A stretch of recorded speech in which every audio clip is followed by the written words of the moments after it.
जय हिंद बच्चों, स्वागत है आपका WDA के ऑनलाइन प्लेटफॉर्म पर।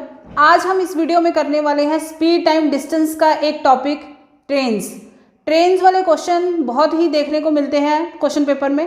तो जो इंपॉर्टेंट क्वेश्चन बनते हैं इस टॉपिक में से वो आज हम इसमें डिस्कस करेंगे।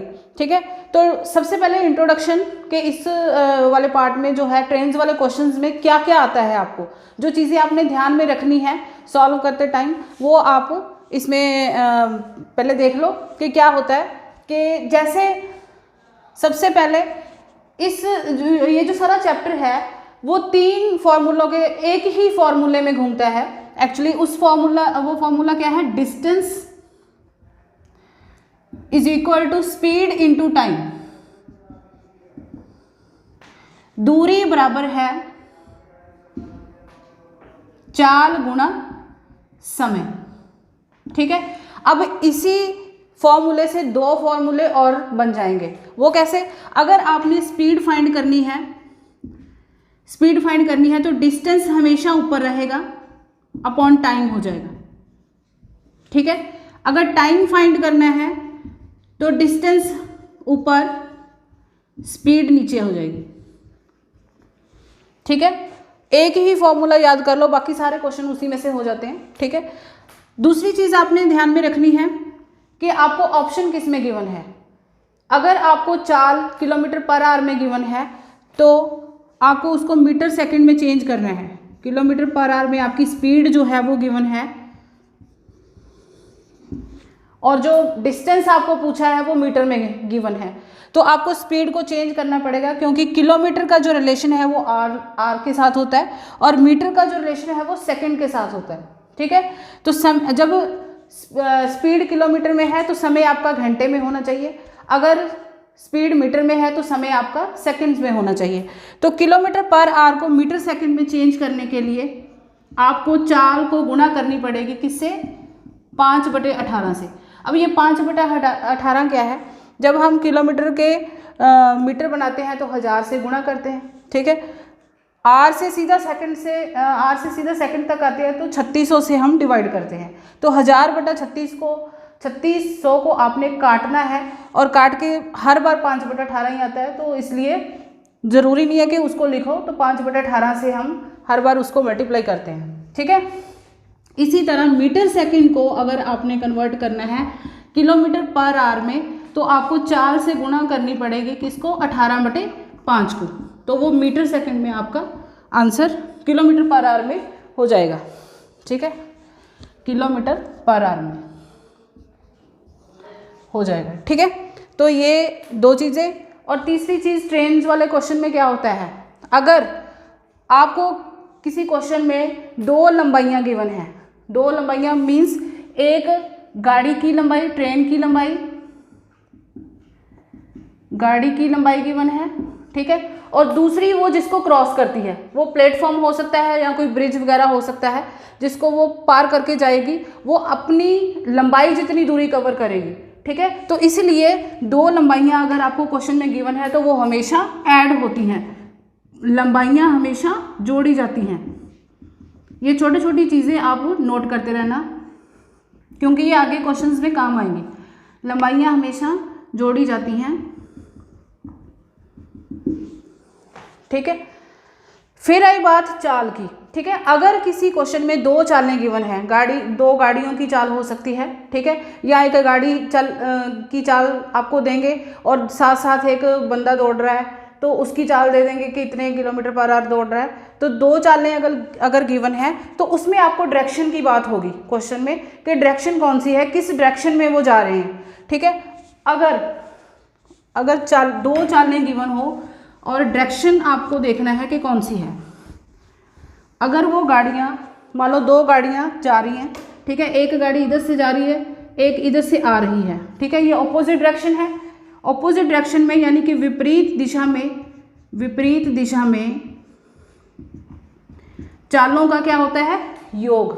ठीक है, वो जुड़ जाती हैं तो एक चाल आ जाएगी हमारे पास, चालों का योग होता है।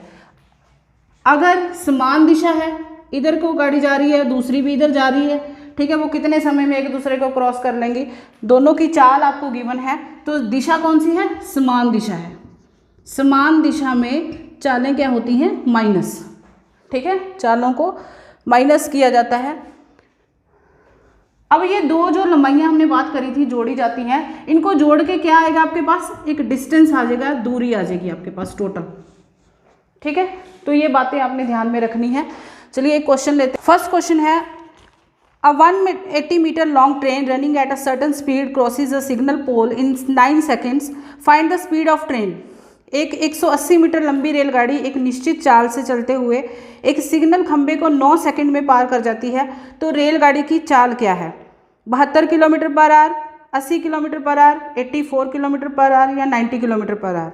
अब इस क्वेश्चन में हमें गिवन क्या है, एक ट्रेन की लंबाई अगर गिवन है तो डिस्टेंस गिवन है वो। ठीक है, लंबाई या डिस्टेंस एक ही बात है। तो रेलगाड़ी की लंबाई यानी कि डिस्टेंस कितना गिवन है हमें, 180 मीटर। और समय कितना गिवन है, टाइम 9 सेकेंड्स। टाइम हमारा कितना है, 9 सेकेंड्स। और इसमें देखो अगर मीटर में है तो समय सेकंड में होना चाहिए। ठीक है, तो चाल हमारी ये आएगी मीटर सेकंड में। ठीक है, और ऑप्शन में हमें किलोमीटर पर आवर में गिवन है, तो हम पहले मीटर सेकंड में चाल निकालेंगे। स्पीड का फॉर्मूला लगा के, स्पीड डिस्टेंस हमेशा ऊपर, टाइम नीचे। ठीक है, हमेशा याद रखना, मैं इसलिए बोल रही हूँ बार बार डिस्टेंस ऊपर, क्योंकि पेपर में हम भूल जाते हैं कि डिस्टेंस ऊपर था कि टाइम ऊपर था। ठीक है, डिस्टेंस हमेशा ऊपर रहेगा। 180/9 ये आ गया 20 मीटर पर सेकेंड। लेकिन अब आपको जो आंसर है वो किलोमीटर पर आवर में गिवन है, तो मीटर सेकेंड को किलोमीटर पर आवर बनाने के लिए चाल को किससे गुणा करनी है, 18/5 से। तो 20 को हम 18/5 से मल्टीप्लाई करेंगे तो ये आ जाएगा 72 किलोमीटर पर आवर, यानी कि ऑप्शन नंबर हो जाएगा आपका A. Now second question is, a train running at 54 kilometre per hour takes 30 seconds to cross a platform 250 metre long, then find the length of train. 54 kilometre per hour की चाल से चल रही एक train को 250 मीटर लंबे platform को पार करने में 30 सेकंड का समय लगता है। ट्रेन की लंबाई क्या है? अब इस क्वेश्चन में क्या गिवन है, हमें ट्रेन की स्पीड गिवन है। स्पीड कितनी गिवन है,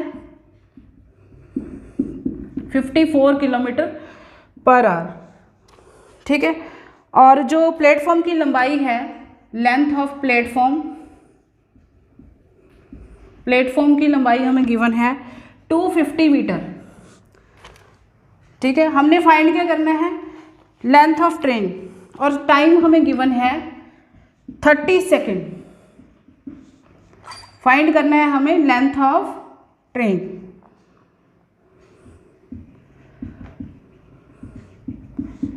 अब जो आंसर है आपका, वो आंसर जो है आपका मीटर में गिवन है। अगर मीटर में गिवन है तो हमें चाल को कन्वर्ट करना पड़ेगा, हमेशा चाल को ही कन्वर्ट करते हैं हम। ठीक है, 54 किलोमीटर पर आवर को मीटर में चेंज करने के लिए हम किससे मल्टीप्लाई करेंगे, 5/18 से। 18 3 तो 15 मीटर पर सेकेंड आपकी क्या हो गई, चाल। तो इसमें एक फॉर्मूला अप्लाई करना आप। ठीक है, फॉर्मूला क्या है वो, लेंथ, अगर एक लेंथ आपको गिवन हो, दूसरी आपने फाइंड करनी है, तो उसके लिए फॉर्मूला होता है L+P।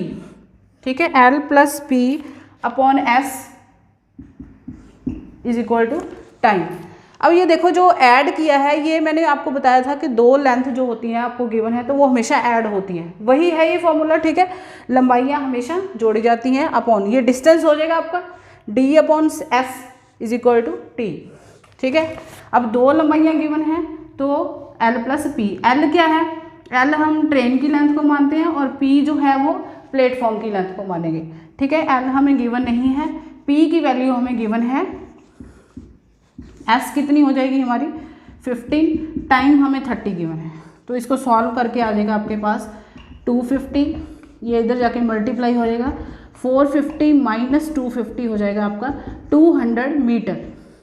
तो ये आ जाएगी आपकी लेंथ ऑफ ट्रेन की लंबाई। ठीक है, 200 मीटर, ऑप्शन नंबर हो जाएगा आपका B. Now third question is, if two trains of length 500 metre and 300 metre are going in the same direction with the speed of 47 km per hour and 65 km per hour, then in how much time will they cross each other? Very important question. 500 metre तथा 300 metre लंबाई की दो रेलगाड़ियाँ 47 kilometre per our तथा 65 kilometre per hour की चाल से समान दिशा में जा रही हैं, तो कितने समय में ये दोनों एक दूसरे को पार कर जाएंगे। अब दिशा कौन सी है यहाँ पे मेंशन किया हुआ है कि समान दिशा है।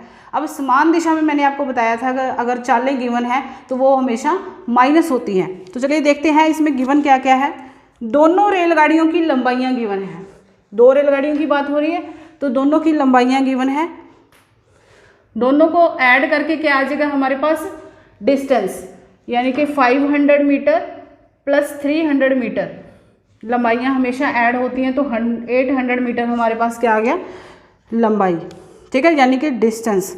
अब चाल, अब एक चाल निकालनी है हमने, स्पीड, उसके लिए डायरेक्शन पता होनी ज़रूरी है।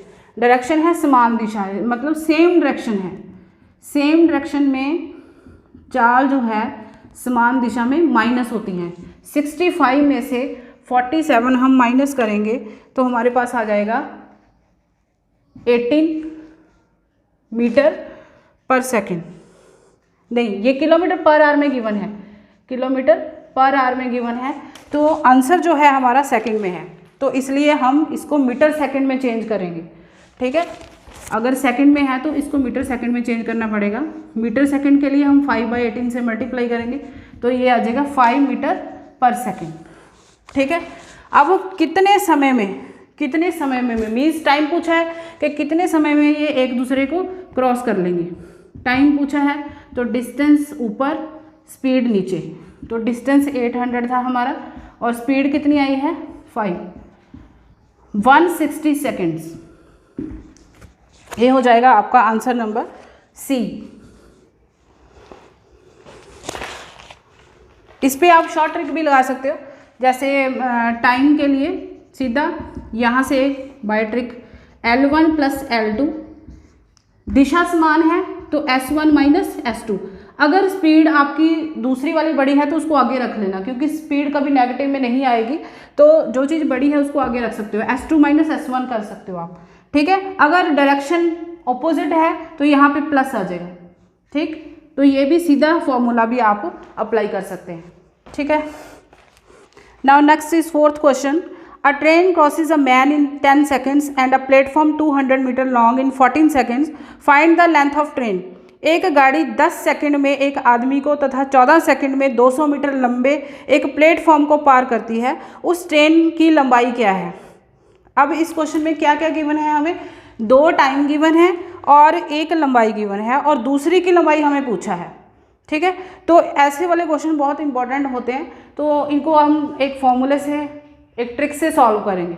ठीक है, पर इसमें जब भी हम कोई ट्रिक या फॉर्मूला लगाते हैं तो हमें उसकी टाइप को याद रखना पड़ता है कि ये किस में लगता है। ठीक है, तो इसमें क्या क्या गिवन है हमें, सबसे पहले वो देखते हैं। लेंथ ऑफ प्लेटफॉर्म, प्लेटफॉर्म की लंबाई गिवन है, प्लेटफॉर्म की लंबाई कितनी गिवन है 200 मीटर। T1 जो पहले समय गिवन है उसको हम T1 का नेम देंगे 10 सेकेंड, T2 दूसरे समय को हम नेम देंगे T2 का, और 14 सेकेंड में पार करती है। ठीक है, उस ट्रेन की लंबाई हमने फाइंड करनी है, लेंथ ऑफ ट्रेन। अब ट्रेन की लंबाई, इसको हम मान लेते हैं L और इसको हम मान लेते हैं P। ठीक है, अब ट्रेन की लंबाई हमने फाइंड करनी है तो फॉर्मूला बन जाएगा आपका P into T1 T2 minus T1। इसमें पुट कर दोगे वैल्यू तो ये आपकी ट्रेन की लेंथ आ जाएगी। ठीक है, अब प्लेटफॉर्म की लंबाई 200 इंटू T1 कितना है 10, 14 माइनस 10, पहला दूसरा समा माइनस पहले वाला समा 2000/4। ठीक है, ये हो जाएगा 500 मीटर, तो ये ऑप्शन नंबर हो जाएगा आपका डी। ठीक है, तो इस ट्रिक से आप इस क्वेश्चन को सॉल्व कर सकते हैं। ठीक है, अब मैं 2-3 क्वेश्चन आपको असाइनमेंट में दे रही हूँ, तो इसको आपने सॉल्व करना है और कमेंट बॉक्स में आंसर्स लिखने हैं जैसे आगे लिखते आ रहे हो आप। ठीक है, थैंक यू सो मच।